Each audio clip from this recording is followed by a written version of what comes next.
So, I just moved into this apartment, right? Place isn't bad. Walls are a little thin, pipes make weird noises at night, but whatever. It's mine.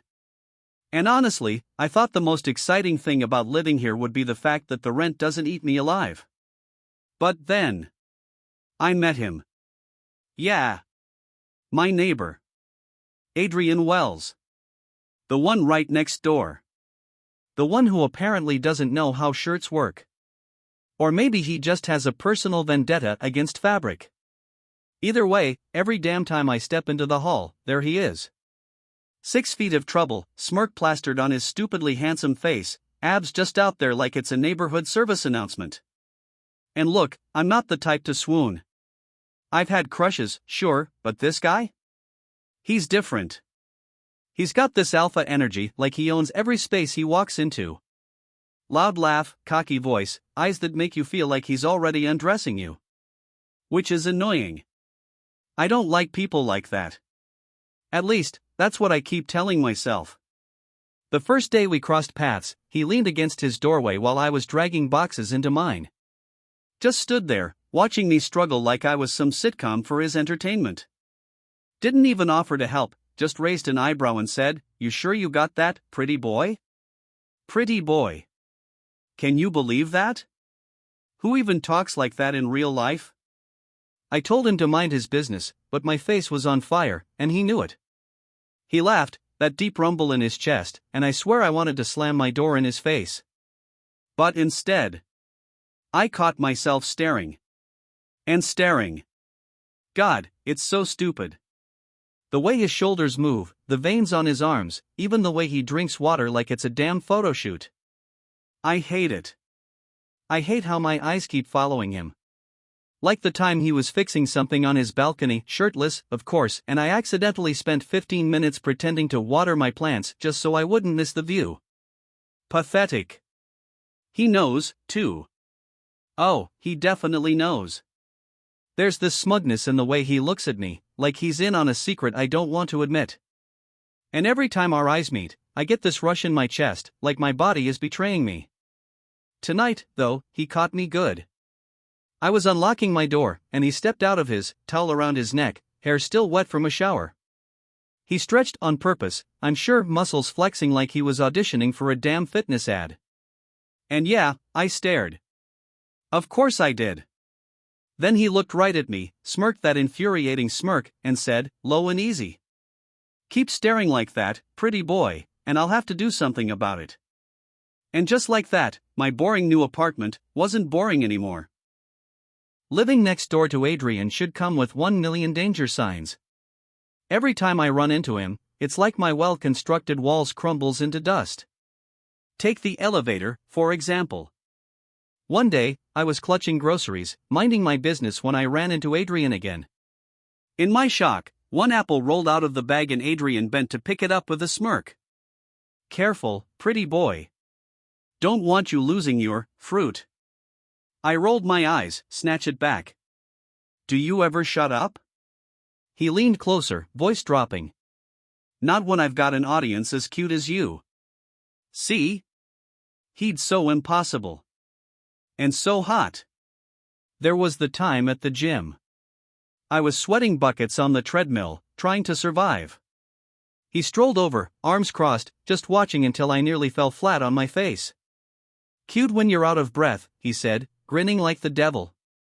"Maybe try working out instead of staring at me," I grumbled, wiping my forehead. "Oh, I am working out," he shot back, eyes dragging over me. Trust me. I almost tripped again. Anyway. Last night, music thumped through my walls. Before I could complain, a text popped up, "Quit sulking and come over." I should have ignored it. I didn't.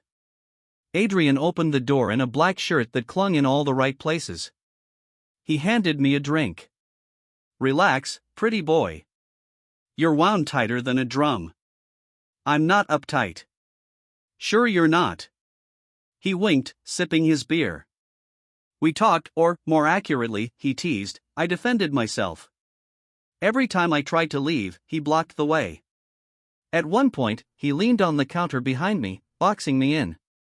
You always run away from me, he murmured, voice low. Because you're annoying, I said, though my pulse betrayed me. His lips quirked. Annoying, huh? Then why are you shaking? I'm not. Adrian's hand brushed mine on the counter, warm and deliberate. My throat went dry. See, he whispered, tilting his head closer. You feel this too. I swallowed hard. You're imagining things. Am I? His breath grazed my cheek. Then he kissed me. Soft at first, just enough to make my brain short-circuit. Then rougher, hungrier, like he'd been waiting for it forever. His hands slid to the back of my neck, pulling me closer. I should have pushed him away. Instead, I clutched his shirt like I'd drown without it. When he finally pulled back, his forehead rested against mine, both of us breathing hard. See? Adrian whispered. Not so uptight after all. His kiss was rougher this time, hungry, like he'd been holding back and finally decided to stop pretending. I grabbed his shirt without thinking, pulling him closer. His hand slid to my jaw, thumb brushing my skin, steadying me. He kissed like he meant it. Every time he pulled back a fraction, I chased after him, kissed him hard. Fuck, he groaned against my mouth, you taste like trouble. I tried to catch my breath. You're ridiculous. And you like it. His hand slipped to my waist, fingers pressing firmly, making my knees weak. He was so right. My body was betraying me with every shiver, every shaky breath. I should have pushed him away, but instead I let him back me into the couch. He guided me down gently, like he was in complete control without needing to force it. His eyes caught mine, darker now, serious in a way that stole my breath. You drive me insane, you know that, he murmured. I froze. It sounded too real, too raw, like something he wasn't supposed to admit. You don't even know me, I muttered, trying to sound steady. You think, he shot back, lips brushing my neck. I know enough. God, the way he said it, like I wasn't just some neighbor, some fling, it rattled me. I felt myself slipping, giving in, believing him. And just then the door opened and my bubbles bursted bad. A woman's voice cut through the haze. Hey babe, I'm home. My entire body went cold. What? Adrian jerked up slightly, head snapping toward the door. A girl walked in like she owned the place, dropping her bag carelessly on the floor. She smirked when her eyes landed on us, sprawled on his couch. I sat up so fast I nearly stumbled. My chest was tight, stomach twisting. Babe? I repeated, my voice breaking on the word. Adrian's eyes widened. Wait. No, I shook my head, stepping back, heat rushing to my face, anger, humiliation, everything all at once. You've got to be kidding me. It's not what you think, he started, standing, reaching for me. I laughed, bitter and shaky. Of course it's not. You're just another liar, right? Can't even keep your girl straight while you're busy playing with me. Listen to me. But I didn't. I couldn't. My chest felt like it was splitting open. My hands were shaking as I shoved past him, ignoring the look on his face, ignoring the girl's amused little smirk. I yanked the door open and stormed out, slamming it behind me. And for the first time since I'd moved in, the walls of my apartment felt colder than ever. I avoided Adrian for days. Every time I heard his door, I froze. Every time I passed the hall, I walked faster, eyes down, heart burning with humiliation. I couldn't stop replaying that moment in my head, the kiss, the heat, and then her voice cutting through it all. Babe. I hated him for it. Or maybe I hated myself more, for falling for it. But of course, Adrian didn't let it slide. I was unlocking my door one night when his voice snapped through the hall. Alex. I stiffened. Leave me alone. Not happening. He strode over, blocking me against my own door. The fucking bully. I glared at him. What, came to add another excuse to your list? Save it, Adrian. You're a liar, a cheat, just another player who thinks he can. Stop.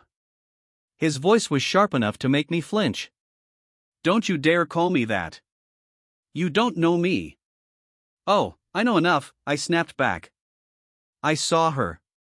I heard her. He raked a hand through his hair, frustrated. She's my best friend, Alex. That's it. The babe thing? It was a joke from years ago when her mate got jealous over nothing and it stuck.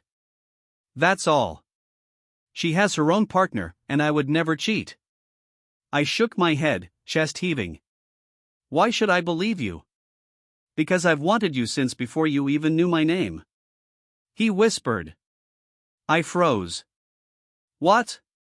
Adrian stepped closer, eyes burning. Mortivane High School? You were a sophomore. I was a senior. You walked past me in the cafeteria every damn day with your headphones in, acting like you were untouchable. But I noticed you. I always noticed you. My mouth went dry. Memories clicked into place. Wait, you. It was him? The senior I had a massive crush on all my life? I gasped and Adrian frowned softly. You remember me? God help me, I did. I remembered the tall, cocky senior who every girl wanted, who laughed too loud in the halls, who leaned against lockers like he owned the place. Adrian. I remembered sneaking glances at him, then looking away fast, convinced he'd never even see me. Yes. I thought you didn't even know I existed, I whispered. His jaw clenched. Are you kidding? I couldn't take my eyes off you. But you never looked my way. My chest ached, shame and longing tangled together. I did look, I admitted, voice cracking. I thought you'd never like someone like me. His hand caught mine, firm, pulling me closer. Alex. I've liked you for years. And I'm not letting you run from me again. The fight drained out of me, replaced by a raw, dizzying heat. My heart slammed against my ribs as his face hovered inches from mine. Adrian, I whispered. Say you believe me, please. I would never lie to you. I swallowed hard, then nodded. And that was all it took. His mouth crashed into mine, rough and desperate, no hesitation this time. I clung to him, kissing back like I was making up for all the years we'd wasted. For once, it didn't feel like trouble. It felt like choosing him. I woke up to sunlight cutting across the room, warm sheets tangled around my legs, body aching in ways that made my cheeks heat just remembering. Adrian was already awake, propped up on one elbow, watching me with that damn smirk. Morning, pretty boy, he drawled.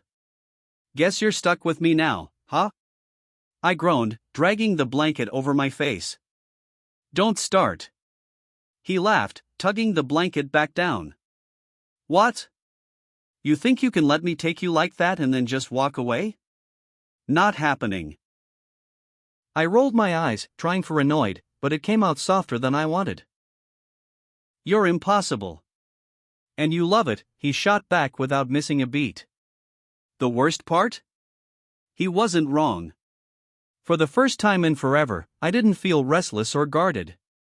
Lying there with him, his hand brushing over my hair, his eyes softer than I'd ever seen them, I felt safe.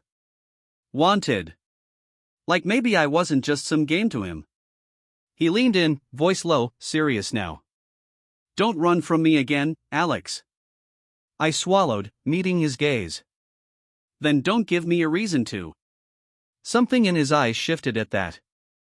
He kissed me once, slow and certain, like a promise. I hated how much I melted into it. When he finally pulled back, I lay there staring at the ceiling, heart racing, one thought loud in my head. And just like that, I was his. God help me. 1 year later, I still woke up next to Adrian and wondered how the hell I got this lucky. The same cocky grin, the same ridiculous bedhead, the same way he'd steal the blanket just to pull me against him. And somehow, it never got old. We fought sometimes, sure, he was bossy, I was stubborn, but at the end of every day, we found our way back to each other.